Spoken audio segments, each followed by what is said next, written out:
Hello વિદ્યાર્થી મિત્રો, કેમ છો? દરેક જણ મજામાં? બોલો, 10મા ચેપ્ટરમાં કેટલા સ્વાધ્યાયના વિડીયો જોયા?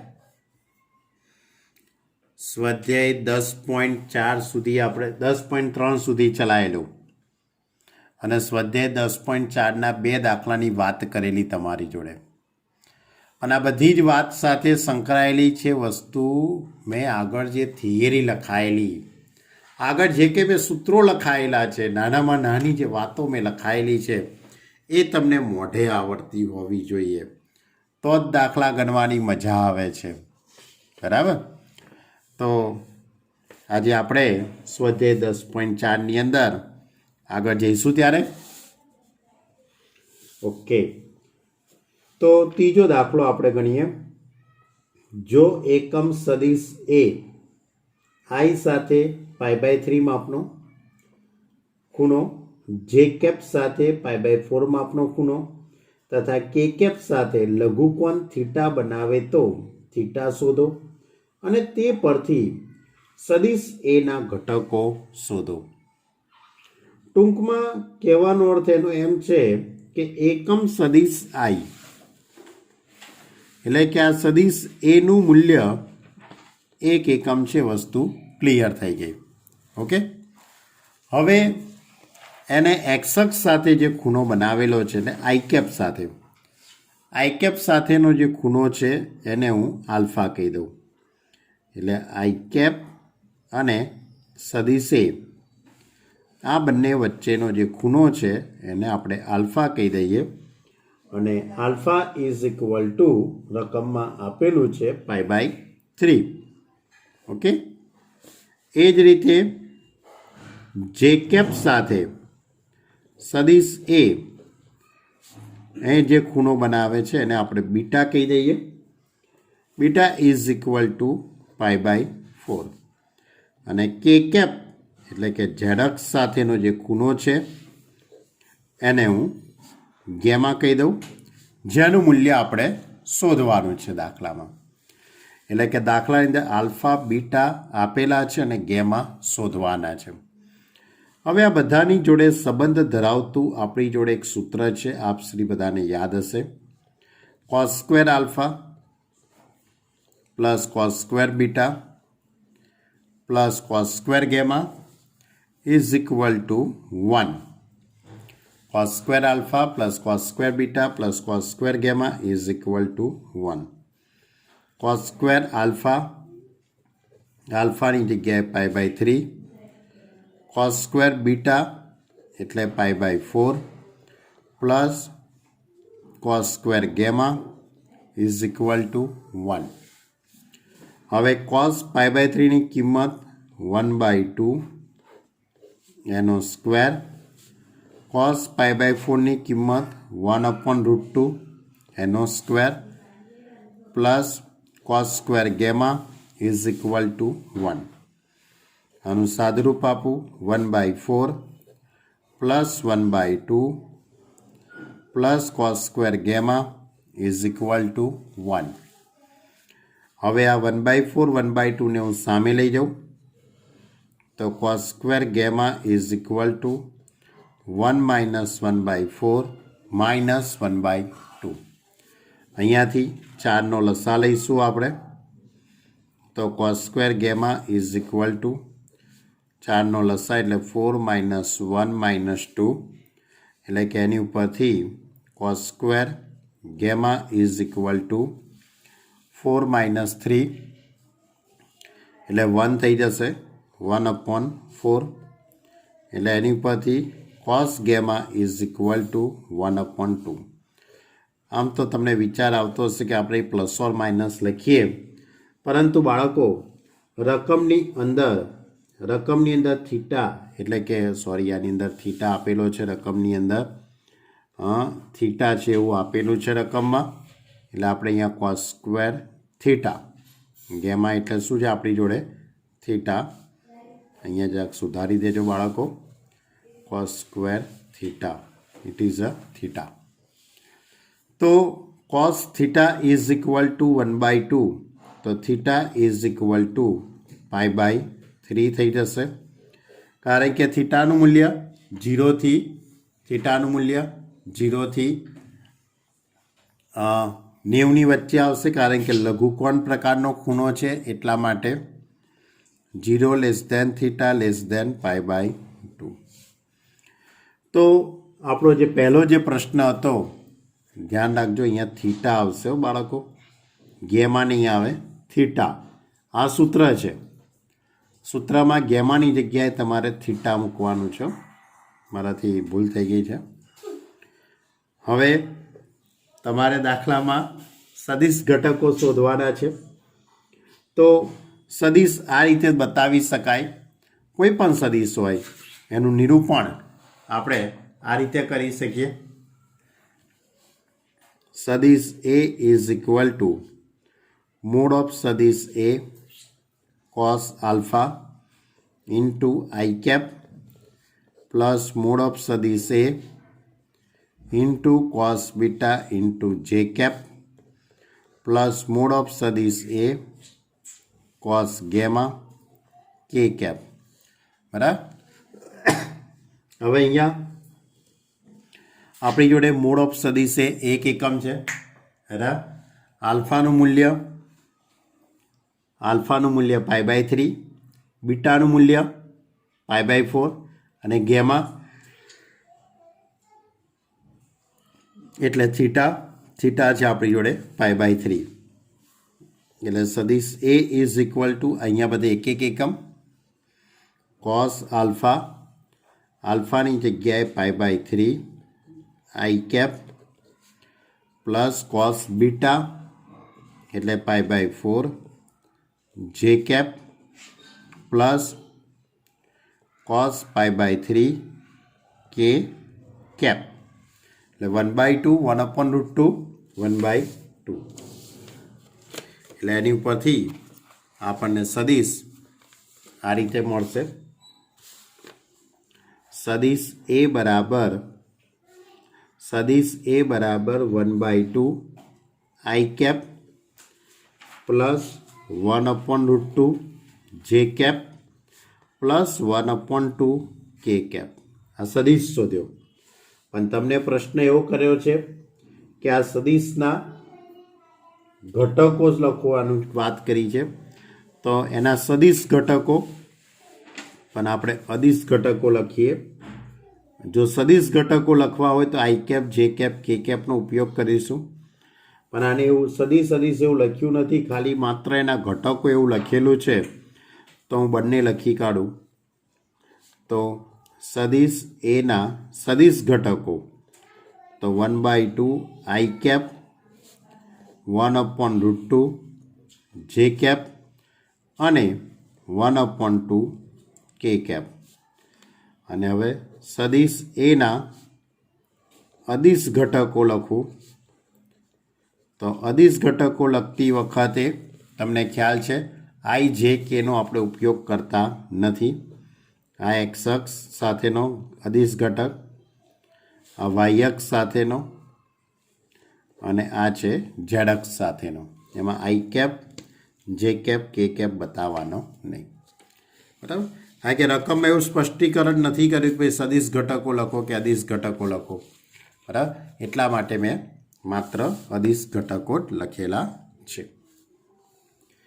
ચલો હવે પ્રશ્ન number 5. Question number 5. Sorry student, question number 4 આયા છે. ગોટાળા કેમ થાય છે? ચેકાચેક થાય છે.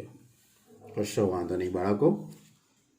ચલો, દર્શાવો કે સદિશ A માઇનસ સદિશ B ક્રોસ સદિશ A પ્લસ સદિશ B ઇઝ ઇક્વલ ટુ 2 સદિશ A ક્રોસ B.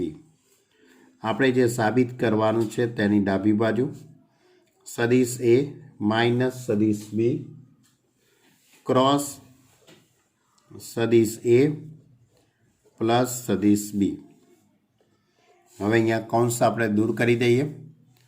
આનો ક્રોસ ગુણાકાર આની જોડે સદિશ A ક્રોસ સદિશ A પ્લસ સદિશ A ક્રોસ સદિશ B. આનો આની સાથે ગુણાકાર માઇનસ સદિશ બી ક્રોસ સદિશ એ માઇનસ સદિશ બી ક્રોસ સદિશ બી બરાબર એ ક્રોસ એ શૂન્ય સદિશ એ ક્રોસ બી અહીંયા ક્રમની અદલાબદલી કરી એટલે માઇનસનું પ્લસ થઈ જશે કારણ કે સદિશોનું બહિર્ગુણન એ ક્રમના નિયમનું પાલન કરતું નથી અને બી ક્રોસ બીનો જવાબ આવશે શૂન્ય સદિશ એટલે એની ઉપરથી એ ક્રોસ બી બે વખત થયું એટલે 2 ઇન્ટુ સદિશ એ ક્રોસ સદિશ B is equal to RHS. Clear? ચલો હવે ક્વેશ્ચન નંબર 5 आया. चलो प्रश्न नंबर 5 जो 2i cap plus 6j cap plus 27k cap cross i cap plus lambda k cap plus mu k cap बराबर शून्य सदिश होय तो लेमडा अने न्यू शोधो म्यू. तो रकमनी अंदर तमने बे सदिशोनो क्रॉस गुणाकार तो पहलो जो सदिश तमने रकम में आपेलो है 2i cap plus 6j cap plus 27k cap. बीजो जो सदिश आपेलो है ए i कैप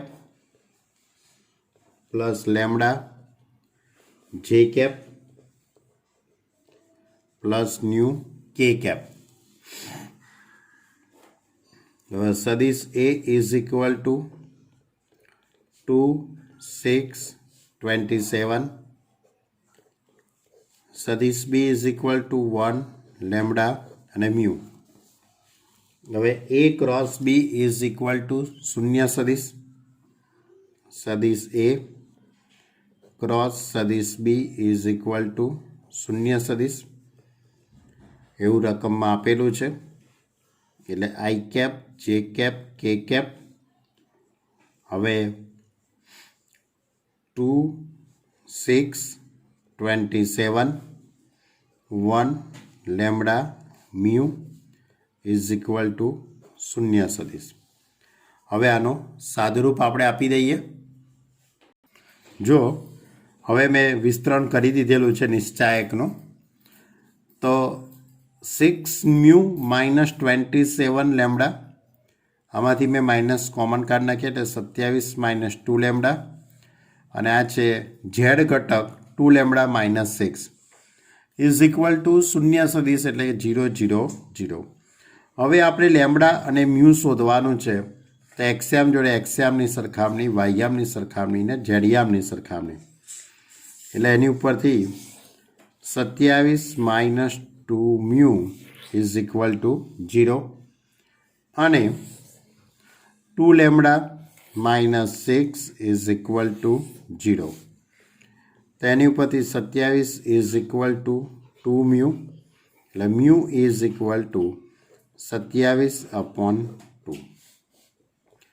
ए ज रीते 2 लेमडा इज इक्वल टू 6 तो lambda is equal to 3. Clear? ख्याल आव्यो? तो आ रीते पण दाखलो थई सके અને આ દાખલો ગણવાની બીજી પણ એક રીત છે. આ દાખલો ગણવાની બીજી રીત આ રીતે છે. કોઈ પણ બે સદિશોનો ક્રોસ ગુણાકાર શૂન્ય ક્યારે થઈ શકે આપણે એના વિશે વાત તમારી જોડે થિયરીના કોન્સેપ્ટમાં ચલાયેલી કે કોઈ પણ બે સદિશોનો ક્રોસ ગુણાકાર ત્યારે શૂન્ય કે જ્યારે બંને સદિશો સમરેખ સદિશો છે. એટલે અહીંયા સદિશ એ અને સદિશ બી सदिश ए અને સદિશ બી એ બંને સદિશો કેવા સદિશો છે સમરેખ સદિશો છે. સમરેખ સદિશો છે એટલે એમની દિશા સમાન અથવા તો વિરુદ્ધ થઈ શકે. સમાન અથવા વિરુદ્ધ થાય એટલે કે એમના એક્સયામનો ગુણોત્તર વાયયામનો ગુણોત્તર અને ઝેડયામનો ગુણોત્તર સમાન હોય. એટલે તમે એક્સયામનો ગુણોત્તર લેવામાં આવે એટલે 2/1 પછી વાહ્યામનો ગુણોત્તર લઉં તો 6/λ અને ઝેડિયામનો ગુણોત્તર લઉં તો 27/μ.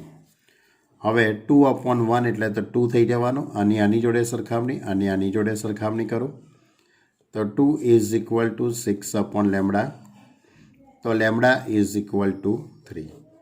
એ જ રીતે 2 = 27/μ, તો μ = 27/2. આ રીતે પણ વિચારી શકાય. ક્લિયર? એટલે કે જો બે સદિશોનો ક્રોસ ગુણાકાર શૂન્ય હોય તો તે બંને સદિશો સમરેખ સદિશો છે, અને સદિશો સમરેખ હોય તેની દિશા સમાન કે વિરુદ્ધ થાય, એટલે કે એના એક્સયામનો ગુણોત્તર, વાયયામનો ગુણોત્તર અને ઝેડિયામનો ગુણોત્તર સરખો થાય. આ સિવાય પણ બીજી પણ એક વાત છે, તમને યાદ હોય તો સદિશ A = K × સદિશ B લખાય. બે સદિશો સમરેખ હોય તો સદિશ A = K × સદિશ B, એટલે એ રીતે પણ તમે સરખામણી કરીને દાખલો કરી શકો છો. ઓકે, ચલો હવે દાખલા નંબર કયો આયા? 6. દાખલા નંબર 6 કંઈક આ રીતે છે કે સદિશ A ડોટ સદિશ B બરાબર 0, સદિશ A ક્રોસ સદિશ B બરાબર 0 આપેલું છે. તો સદિશ A અને B વિશે તમે શું તારણ કાઢી શકો? કોઈ પણ બે સદિશો, એવા કોઈ બે સદિશો છે કે જેનો ડોટ ગુણાકાર શૂન્ય છે અને એનો ક્રોસ ગુણાકાર પણ શૂન્ય છે. બરાબર? ડોટ ગુણાકાર શૂન્ય છે અને ક્રોસ ગુણાકાર શૂન્ય સદિશ છે. તો તમે આ બે સદિશો વિશે શું તારણ કાઢી શકો? તો વિદ્યાર્થી મિત્રો, આનું તારણ કાઢવા માટે ડોટ અને ક્રોસ આપેલું છે એટલે તમારે એક નિત્યસમ આવતું હતું, જો તમને યાદ હોય તો રાંગરાજનું નિત્યસમ. કોનું નિત્યસમ હતું? રાંગરાજનું નિત્યસમ. તો આ નિત્યસમ કઈ રીતે હતું? ડોટ અને ક્રોસ, એટલે આ રીતે સદિશ A ક્રોસ સદિશ B એનો સ્ક્વેર પ્લસ સદિશ A ડોટ સદિશ B નો સ્ક્વેર = મોડ ઓફ સદિશ A નો સ્ક્વેર ઇન્ટુ મોડ ઓફ સદિશ B નો સ્ક્વેર. હવે સદિશ A ક્રોસ સદિશ B શૂન્ય સદિશ, A ડોટ B એ પણ શૂન્ય છે, એટલે 0 + 0 = મોડ ઓફ સદિશ A નો સ્ક્વેર મોડ ઓફ સદિશ B નો સ્ક્વેર, એટલે કે એની ઉપરથી મોડ ઓફ સદિશ A ઇન્ટુ મોડ ઓફ સદિશ B બરાબર 0. આ બે સદિશોના માનનો ગુણાકાર શૂન્ય ક્યારે થાય? કે જ્યારે આ બંને સદિશોનું માન શૂન્ય હોય, એટલે કે સદિશ એનું માન શૂન્ય હોય અથવા મોડ ઓફ સદિશ B = 0 હોય. બેમાંથી કોઈ પણ એકનું માન શૂન્ય હોય અથવા તો બંને શૂન્ય હશે, એટલે સદિશ A 0 સદિશ હોઈ શકે અથવા સદિશ B એ શૂન્ય સદિશ હોઈ શકે. બરાબર? એટલે સદિશ A = શૂન્ય સદિશ અથવા સદિશ B = શૂન્ય સદિશ. તો આપણો જે પ્રશ્ન હતો કે ભાઈ A ડોટ B બરાબર 0 અને A ક્રોસ B બરાબર 0 હોય તો સદિશ A અને સદિશ B વિશે આપણે શું કહી શકીએ? બરાબર? તો આ બંને વિશે આપણે બેમાંથી ગમે તે એકની કિંમત શૂન્ય થશે.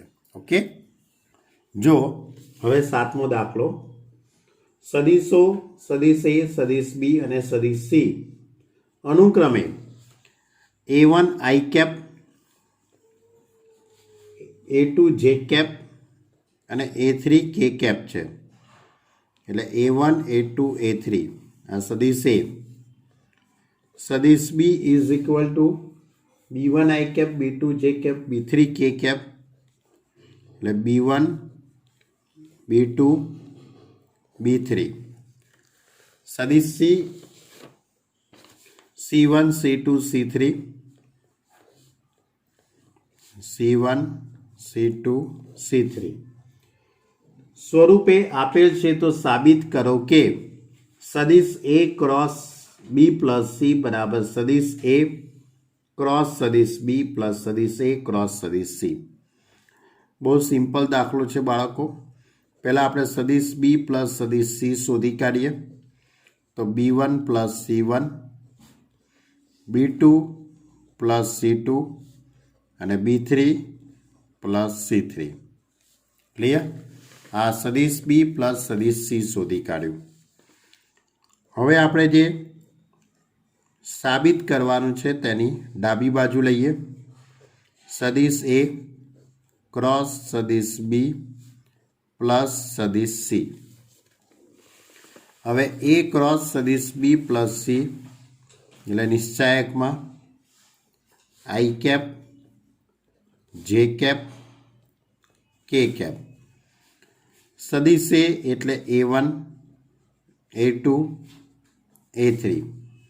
હવે B પ્લસ C એ આની બીજી હાર થઈ જશે, ત્રીજી હાર sorry. B1 plus C1, B2 plus C2 અને B3 પ્લસ C3. હવે આપણે નિશ્ચાયકના નિયમનો ઉપયોગ કરી શકીએ. એક નિશ્ચાયકમાંથી આપણે બે નિશ્ચાયક બનાવી શકીએ. એટલે I cap, J cap, K cap, A1, A2, A3. અહીંયા B1, B2, B3 પ્લસ નિશ્ચાયકમાં I cap, J cap, K cap, A1, A2, A3, C1, C2, C3. શું કર્યું? એકમાંથી બે નિશ્ચાયક બનાવ્યા. યાદ છે ને નિશ્ચાયકનું ચેપ્ટર? નિશ્ચાયકના ચેપ્ટરની અંદર આપણે આ રીતના સ્ટેપ લખતા હતા. અહીંયા પહેલી અને બીજી હાર એઝ ઇટ ઇઝ રાખી. પહેલી અને બીજી હાર એઝ ઇટ ઇઝ બંનેમાં. જ્યારે ત્રીજી હાર B1 પ્લસ C1 એટલે B1 અહીંયા C1, B2 અહીંયા C2, B3 C3 એટલે અહીંયા B3 ને અહીંયા C3. તો આ કયો નિશ્ચાયક થઈ ગયો? સદિશ A ક્રોસ સદિશ B પ્લસ આ કોનું મૂલ્ય તો બતાવશે? સદિશ A ક્રોસ સદિશ C is equal to RHS. Clear? તો આ તો આપણો પ્રશ્ન નંબર 7. ચલો પ્રશ્ન નંબર 8. સદિશ A ઇઝ ઇક્વલ ટુ 0 અથવા સદિશ B બરાબર 0 તો A ક્રોસ B બરાબર 0 થાય. સાચી વાત છે. બેમાંથી કોઈ એક સદિશ શૂન્ય હોય તો A ક્રોસ B બરાબર 0 થાય. હવે પ્રશ્ન એવો પૂછ્યો છે કે શું તેનું પ્રતીપ સત્ય છે? ઉદાહરણ દ્વારા તમારા જવાબનું સમર્થન કરો. તો ભાઈ આનું પ્રતીપ પહેલાં તો સત્ય નથી, બરાબર? એવું આપણે ક્યારેય કહી ન શકીએ કે ભાઈ ક્રોસ ગુણાકાર શૂન્ય હોય તો તે બંને સદિશો શૂન્ય સદિશ જ હોય, એવું જરૂરી નથી. જેમ કે તમારી જોડે સદિશ A ઇઝ ઇક્વલ ટુ 1, 2, 3 લઉં અને સદિશ B ઇઝ ઇક્વલ ટુ માની લો કે 2, 4, 6 લઉં. હવે આ બંને સદિશોનો જો હું ક્રોસ ગુણાકાર કરું તો મને શૂન્ય સદિશ મળે. આનો ક્રોસ ગુણાકાર હું કરું I cap, J cap, K cap, 1, 2, 3, 2, 4, 6 બરાબર. કારણ કે આમાંથી હું બે કોમન કાઢીશ એટલે નિશ્ચાયકની બે હાર સરખી થવાની. નિશ્ચાયકની બે હાર સરખી થશે એટલે એનું મૂલ્ય કેવું થઈ જવાનું? શૂન્ય. એટલે શૂન્ય સદિશ થઈ ગયો. એટલે અહીંયા A ક્રોસ B શૂન્ય થયો પણ A અને B શૂન્ય સદિશ નથી, બરાબર. એટલે કે આ વિધાનનું પ્રતીપ સત્ય નથી. ઓકે, ચલો હવે આગળનો દાખલો ક્વેશ્ચન નંબર 9. 9મો પ્રશ્ન એ કે શિરોબિંદુઓ A ઓફ 1, 1, 2. બીજું બિંદુ છે તમારી જોડે 2, 3, 5 અને ત્રીજું બિંદુ છે C સી બિંદુના યામ છે 155. આ ત્રિકોણનું ક્ષેત્રફળ શોધો. ત્રિકોણનું ક્ષેત્રફળ શોધવા માટેનો નિયમ યાદ કરો, એનું સૂત્ર. તો ત્રિકોણનું ક્ષેત્રફળ શોધવા માટે તમારે કોઈ પણ બે બાજુઓનો ક્રોસ ગુણાકાર કરી કાઢો. એનો જે જવાબ આવે એના માનનો વર્ગ અને માન શોધીને એનું અડધું. બરાબર? એટલે કે તમારે ત્રિકોણ ABC માંથી કોઈ પણ બે બાજુઓ તમારે શોધી કાઢવાની. બરાબર? જે તમારી ઈચ્છા થાય એવી બે બાજુઓ તમે શોધી કાઢો. માની લો કે હું સદિશ AB અને સદિશ BC શોધી કાઢું છું. તો સદિશ AB એટલે બીમાંથી એને બાદ કરી કાઢીશું. સદિશ B માઇનસ સદિશ A, 3 માઇનસ 1 એટલે 1, સોરી 2 માઇનસ 1, 3 માઇનસ 1 2, 5 માઇનસ 2 3. હવે સદિશ BC શોધી કાઢું. તો સીમાંથી બીને બાદ કરી દઉં તો માઇનસ 1, 2 અને 0. હવે આ બંનેનો ક્રોસ ગુણાકાર. સદિશ AB ક્રોસ સદિશ BC. તો નિશ્ચાયકમાં I cap, J cap, K cap, 1 2 3 minus 1 2 0. હવે I કેપ આ 0 minus 6 minus J cap 0 plus 3 plus K cap 2 plus 2 4. તો is equal to minus 6 minus 3 4. મેં અહીંયા AB અને BC શોધ્યું છે. તમે આના સિવાય BC અને ACનો પણ ઉપયોગ કરી શકો, AB અને ACનો પણ ઉપયોગ કરી શકો છો. બધામાં જવાબ એક જ સરખો આવશે, જવાબમાં કોઈ ફેરફાર થશે નહીં. હવે મૂળ ઓફ સદિશ AB ક્રોસ સદિશ BC એના માનનો એટલે વર્ગમૂળની અંદર 36 વત્તા 9 વત્તા 16. તો 9 6 15, 15 ને 6 21, વધી પડી 2, 3 ને 2 5 ને 6, રૂટ 61. ઓકે, તો એની ઉપરથી ત્રિકોણ ABCનું ક્ષેત્રફળ, ત્રિકોણ ABCનું ક્ષેત્રફળ બરાબર 1/2 મૂળ ઓફ સદિશ AB ક્રોસ સદિશ BC.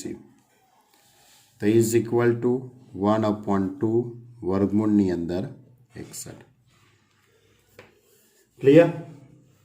તો આ રીતે ત્રિકોણનું ક્ષેત્રફળ શોધી શકાય. ચલો એના પછીનો દાખલો, question number 10.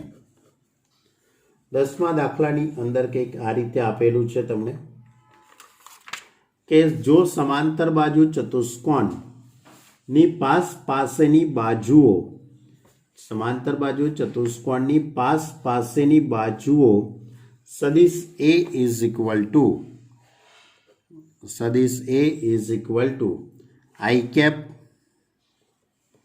Minus J cap plus 3K cap.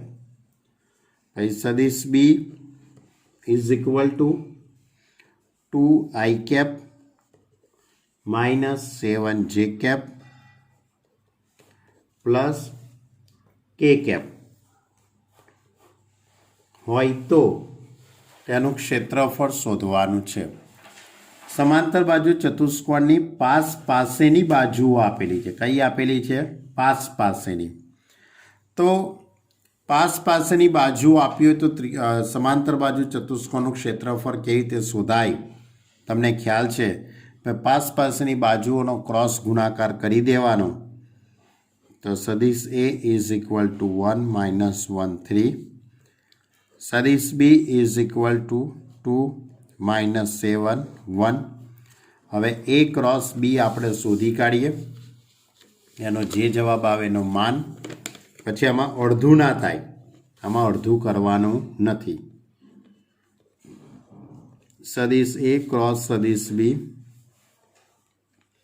निश्चायक में आई कैप जे कैप के कैप सदिश ए 1 -1 3 सदिश बी 2 -7 1 हवे आनु विस्तरण -1 +21 माइनस जे कैप 1 -6 प्लस के कैप -7 +2 तो 20 आई कैप -5 एटले +5 जे कैप -5 के कैप तो हवे केटला आवशे 20 5 -5 आ शू शोधी काढ्યું આપણે ए क्रॉस बी क्लियर। હવે આનો માનાંક પણ અડધું કરતા નહીં બરાબર એટલે સમાંતર બાજુ ચતુષ્કોણ ABCDનું ક્ષેત્રફળ ઇઝ ઇક્વલ ટુ મૂળ ઓફ સદિશ A क्रॉस सदिश बी मोड ऑफ सदिश ए क्रॉस मोड ऑफ सदिश बी तो इज इक्वल टू वर्गमूल में 400 5 નો વર્ગ 25 5 નો વર્ગ 25 तो 50 એટલે 450 થાય કેટલા થાય 450 એટલે તમે આનું સાદુરૂપ આપવા બેસો ને બાળકો તો 15 એટલે वर्गमूल में 450 450 भाग्या એટલે 225 ना डबल છે 225 ना बमणा એટલે 225 નું વર્ગમૂળ કેટલું થાય 15 એટલે 15√2 ક્લિયર। ચલો હવે આની આગળ તો ભાઈ બાળકો તમને MCQ આપેલા છે શું આપેલા છે MCQ 11મો MCQ आ रीते के धारो के सदिश ए अने सदिश बी आपेला छे मोड ऑफ सदिश A is equal to 3 question number 11 शू आप्युं छे मोड ऑफ सदिश ए इज इक्वल टू 3 अने बी नो मान आपेलू छे मोड ऑफ सदिश बी एना बराबर आपेलू है √2/3 अने ए क्रॉस बी एकम सदिशो होय तो ए अने बी वच्चेनो खूणो शोधो। ए क्रॉस बी एकम सदिश है ए क्रॉस बी एकम सदिश है एटले एनुं मूल्य 1 एकम है तो ए अने बी वच्चेनो तमारे खूणो शोधवानो छे। तो आपणे एक सूत्र में लखायेलुं तमे याद करो क्रॉस हो तो साइन थीटा आवे बराबर ए क्रॉस बी एटले के आनी परथी मैं साइन थीटा नु एक सूत्र लखायेलुं हतुं तमने याद होय तो सदिश ए क्रॉस सदिश बी एनुं मान छेदमां मोड ऑफ सदिश ए मोड ऑफ सदिश बी पण आनुं मूल्य 1 एकम छे मोड ऑफ सदिश ए 3 आपेला छे अने आपेला छे √2/3 એટલે 3 3 ઉડી જશે એટલે 1/√2 साइन थीटा की किंमत 1/√2 એટલે theta is equal to π/4 clear એટલે તમારો આની અંદર જવાબ આવે છે। अच्छा હવે થીટાનું મૂલ્ય 3π/4 પર कारण के साइन की किंमत पॉजिटिव पहला अने बीजा बंने चरण में थाय एटले बीजू चरण होय तो 3π/4 ए पण साचो जवाब कही शकाय। पण अहींया रकमनी अंदर जे विकल्पो आपेला छे ते मुजब आपणे बी विकल्प बराबर लई शकाय पण आना बे जवाब आवे π/4 ए आवे ने 3π/4 ए आवे पण जे विकल्पो आप्या छे ते मुजब बी विकल्प एनो साचो विकल्प थशे। ओके એટલે આ રીતે સાઇન થીટાનો પણ આપણે આ રીતે ઉપયોગ કરી શકાય એકલું કોસ થીટા જ નહીં સાઇન થીટા પણ। ચલો હવે આગળનો MCQ ક્વેશ્ચન નંબર 12 લંબચોરસના શિરોબિંદુઓ આપેલા છે એ બી સી અને ડી ના સ્થાન સદિશો આપેલા હોય તો લંબચોરસનું ક્ષેત્રફળ શોધો. લંબચોરસના સ્થાન સદિશો આપેલા છે એટલે એ બિંદુ છે -1, 1/2 અને 4. બી બિંદુ છે 1, 1/2 અને 4. સી બિંદુ છે 1, -1/2 અને 4. અને ડી બિંદુ છે એ -1, -1/2 અને 4. તો લંબચોરસનું ક્ષેત્રફળ શોધો. કોનું ક્ષેત્રફળ? લંબચોરસનું. તો લંબચોરસનું ક્ષેત્રફળ શોધવા માટે પણ આપણે એ જ લોજિકમાં જઈશું કે કોઈ પણ બે બાજુઓ આપણે શોધી કાઢીશું. બરાબર? એ બાજુઓનો માનનો ગુણાકાર એટલે લંબચોરસનું ક્ષેત્રફળ થઈ ગયું. લંબચોરસનું ક્ષેત્રફળ બરાબર શું લખાય? પાસની બે બાજુઓ. બરાબર? પાસની બે બાજુઓનો ગુણાકાર. તો આપણે પાસની બે બાજુઓ શોધી કાઢીએ. એ બી અને બીસી, બીસી અને સીડી, કાં તો સીડી અને એડી, કોઈ પણ બે બાજુઓ આપણે શોધી કાઢીશું. તો આપણે સદિશ એ બી શોધીએ. બીમાંથી એનો સ્થાન સદિશ આપણે બાદ કરી દઈએ. તો બી માઇનસ એ એટલે 2, 1/2 - 1/2 એટલે 0, 4 - 4 એટલે 0. બરાબર? એટલે આ સદિશ એ બી શોધી કાઢ્યો. હવે સદિશ બીસી શોધી કાઢો, કાં તો સીડી કાં તો એડી. કારણ કે આ બંને આ રીતે થવાનો છે સદિશ. કારણ કે આના તમે સ્થાન સદિશો જોઈ શકો છો. બરાબર? કશો વાંધો નહીં, જે શોધો એ. હું સદિશ એડી શોધી કાઢું. ડીમાંથી એને બાદ કરી કાઢું તો ડીમાંથી એ આ ઉડી જશે એટલે 0, -1/2 -1/2 એટલે -1 અને 4 - 4 0. ક્લિયર? હવે મોડ ઓફ એટલે કે A B is equal to mod of સદિશ એ બી તો ઇઝ ઇક્વલ ટુ વર્ગમૂળની અંદર 4 + 0 + 0 તો 2 થઈ જશે. પછી A D is equal to mod of સદિશ એડી 0 + 1 + 0 ઇઝ ઇક્વલ ટુ 1. હવે એની ઉપરથી લંબચોરસ ABCDનું ક્ષેત્રફળ બરાબર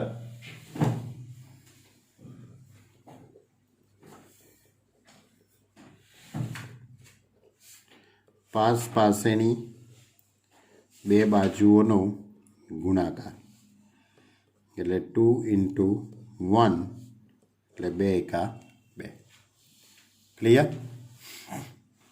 ચલો. હા, હવે અહીંયા આપણી એક્સરસાઇઝ 10.4 પૂરી થઈ ગઈ.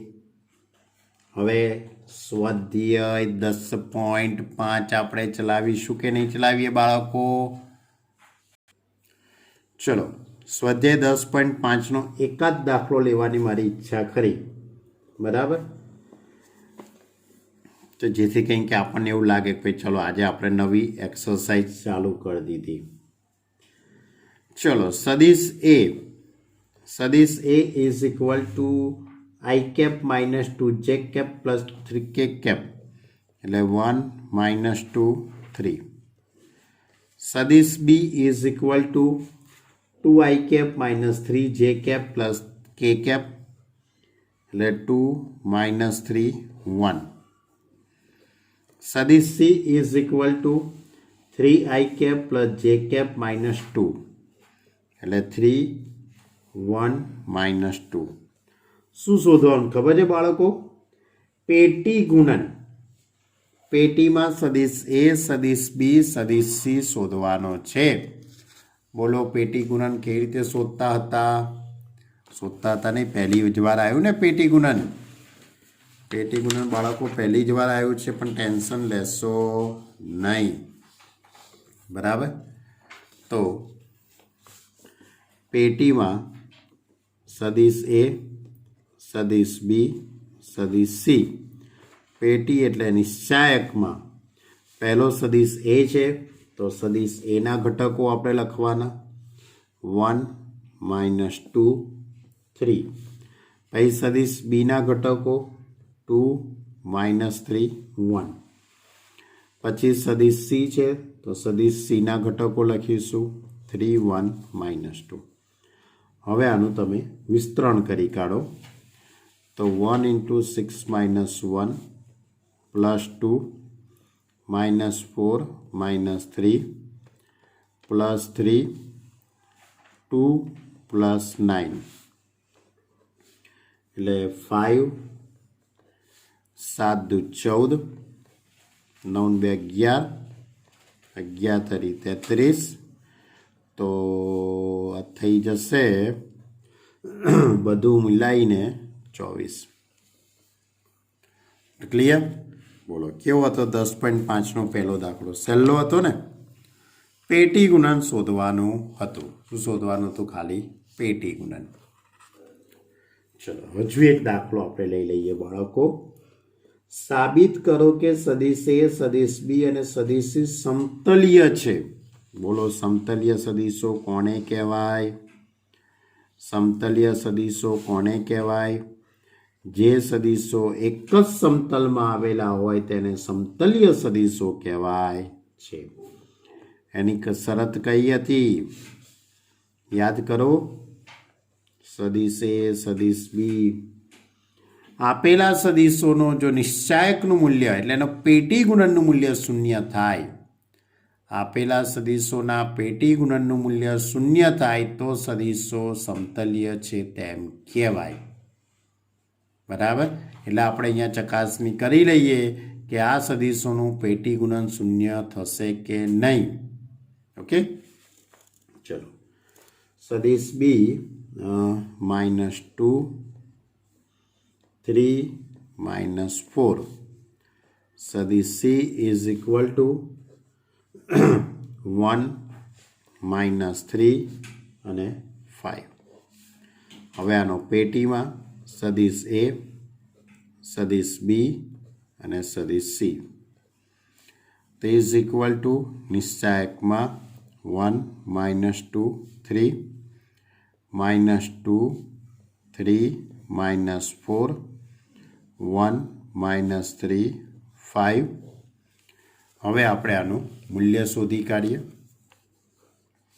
સાદુરૂપ આપી દઈએ તો 1 × 5 તરી 15 -12 +2 -10 -4 સોરી +4 થઈ જશે +3 6 - 3 15માંથી 12 બાદ કરીએ તો 3 થઈ જશે 0 અને 10માંથી 4 બાદ કરીએ તો -6.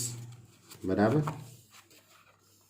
એટલે 6 દુ 12 -12 6માંથી 3 જશે તો 3 તરી 9. બરાબર. એટલે 9 ને 3 12. 12 - 12 ઇઝ ઇક્વલ ટુ 0. એટલે આનો અર્થ એવો થશે કે આ સદિશો સમતલીય છે. કેમ? એના પેટી ગુણનનું મૂલ્ય કેવું આવ્યું? શૂન્ય. એટલે કે આમ આપેલા સદિશો, આપેલ સદિશો સદિશ એ, સદિશ બી તથા સદિશ સી સમતલીય સદિશો છે. ક્લિયર? તો આપણે અહીંયા ચકાસણી કરવાની હતી કે આપેલા સદિશો સમતલીય છે કે નહીં તે. તો આની આપણે ચકાસણી કરી લીધી. ઓકે વિદ્યાર્થી મિત્રો, તો આપણી વાતને અહીં સુધી રાખીએ. વધુ આવતા અંકે લઈશું. સ્વાધ્યાય 10.5 ને આવતી વખત આપણે પૂર્ણ કરીશું અને સ્વાધ્યાય 10ની પાછી શરૂઆત કરી દઈશું. એટલે આપણને એવું લાગે ના કે ભાઈ આપણે એક નવી એક્સરસાઇઝ ચાલુ ના કરી. બરાબર. પણ આ બધી જ વાતો તમારે કમ્પ્લીટ લખવી પડશે. બરાબર. એનું રિવિઝન કરતા રહેજો, જેથી કરીને કે આપણે જે લખાયેલી જે વાતો છે ભૂલાઈ ના જાય. બરાબર. એટલે વાતો ભૂલાઈ પણ જવી જોઈએ નહીં. કઈ? આ ચેપ્ટરની અંદર આવતી તમામ થિયરીઓ યાદ હોવી જોઈએ.